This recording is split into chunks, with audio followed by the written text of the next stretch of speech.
frustration. I don't know if you touched on this on your podcast or not, but Microsoft now supports mouse and keyboard on Xbox, and they're not doing anything to like separate lobbies or do anything to let you know that the player is even using that peripheral compared to a controller. So as a console player, it's who uses a controller. It's pretty frustrating just to have that uneven playing field and to not know if somebody's. I mean, it's not technically cheating because Microsoft doesn't ban it, and Bluehole isn't doing anything to, disable that peripheral from being used in their game. But that's one frustrating thing about console right now is that like there's a bunch of players out there, and I know personally a couple people that have bought mouse and keyboard to play on console, and I don't get it. Like I wouldn't like winning a game when you have an advantage over somebody else that you know of would not be fun to me, but apparently some people think that's fun. So that's definitely been frustrating as a console player.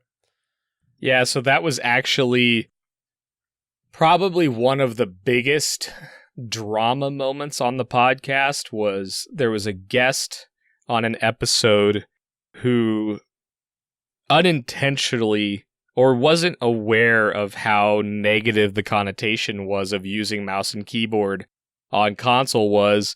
And they were talking about all their wins. They were talking about all kinds of stuff, but I won't talk about the name. But they set this on an episode, and then it hit the air, and they were talking about using the Zim, I think it is. That was the common one before it was supported by Xbox. Yeah, that's like an adapter, I think. Yeah, so it was a major, with podcasts, as I'm sure you know, there's a lot of people that just listen, and they don't really come in and talk a lot. And then you got people that talk to you all the time about your podcast, which is great. That's what you want. But I also love the people that just listen, right? That's awesome. But there was people coming out of the woodwork saying, no, this is not okay. And it polarized a huge section of people that said, I don't think it's that bad. Some people that said it's as bad as cheating. And I have a pretty clear stance on it. Consoles are designed to be played with controller. Yes, they're bringing in the support for mouse and keyboard, but until it's an officially accepted thing and separated lobbies, under no circumstance is it fair for someone with a controller to play against someone with mouse and keyboard unless there's some kind of handicap issue that requires it. I think it is completely unfair and ridiculous that you have to play in the same lobbies. There's no way you can tell me that it's even remotely close aiming on a controller as it is with mouse and keyboard. Boom. I'm glad we agree.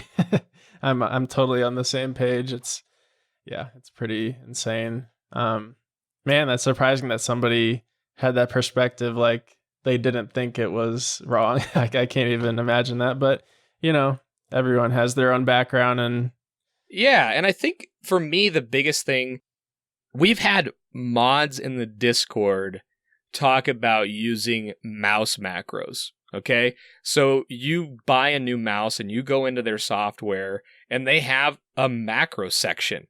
And there was a time where someone was talking about, I bound a mouse key to switch to a smoke grenade, pull the pin, prime it, and then switch back to a gun all in one button click.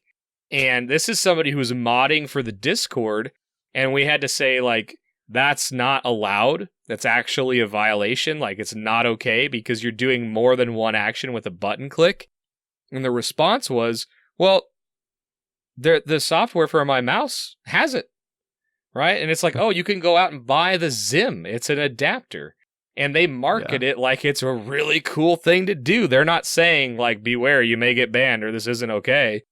I can see how somebody could go down the path if you're not involved in a large community or you just have a small circle of people that you play with, or you just play games on your own and you don't interact with a lot of people. I can see how that mentality could come out there. So there's a lot of people that sort of attacked, how do you think that could be okay?